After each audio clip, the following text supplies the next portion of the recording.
আজ শ্যামসুন্দর ঠাকুরের তৃতীয় পর্ব নিয়ে এসেছি।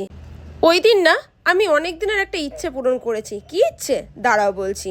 শ্যামসুন্দর ঠাকুরের দুপুরের ভোগ নিবেদনের পরে সবাইকে ভোগ খাওয়ানো হলো। মেনুতে ছিল খিচুড়ি, বেগুনি, আলুর দম, 5 তরকারি, চাটনি, পাঁপড়, মিষ্টি, পায়েস। আমরা একটু দেখাশোনা করছিলাম, তারপর আমরাও ভোগ খেয়ে বেরিয়ে পড়লাম। কোথায় এবারও বলছি শোনো।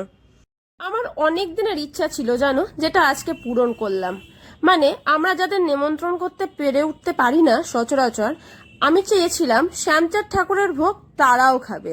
তাই তাদের জন্য আলাদা করে পার্সেল করে আমি আর দিদি গুছিয়ে নিচ্ছিলাম।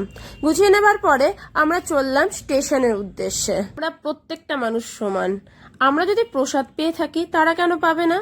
সেই উদ্দেশ্যেই বাবাকে বলেছিলাম যা অ্যারেঞ্জমেন্ট করবে একটু বেশি করে করবে, যাতে সামর্থ্য মতো আমরা যতজনকে সম্ভব হয় ভোগ বিতরণ করতে পারি। তাই হোক, স্টেশনের মানুষদের ভোগ বিতরণ করে আসার পরেও আমরা বাড়ি এসেও ভোগ বিতরণ করছিলাম। এই যে দিদি জামাই বাবুরা আমাদের রেডি করে দিচ্ছে আর আমরা ভোগ বিতরণ করছি। বাড়ির সামনে এত এত মানুষের ভিড় দেখে সেদিন কি যে আনন্দ হচ্ছিল। সব বাবা শ্যামসুন্দরের ইচ্ছা। জয় বাবা শ্যামসুন্দরের জয়। আজকের ভিডিওটা এই পর্যন্তই থাকলো। আগামীকাল সন্ধ্যা আরতি নিয়ে ফিরছি। টাটা।